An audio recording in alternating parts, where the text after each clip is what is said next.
Hi guys, good morning po guys. Welcome po to my vlog. For to this video guys ay bali nandito po tayo sa ating tulungan ng baboy guys kay Mama Pig, Mami Pig Charmin.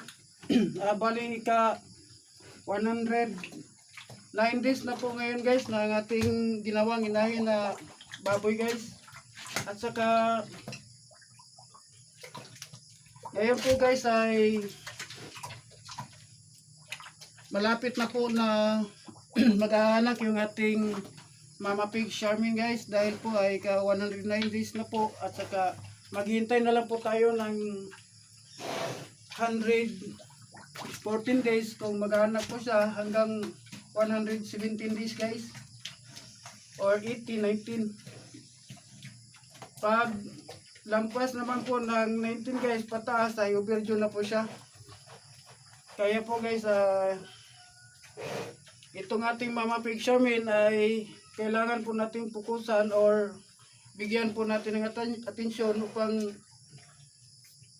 po ay malaman natin kung nagli-liver na po siya sa mga araw ng kanyang pagpanganak.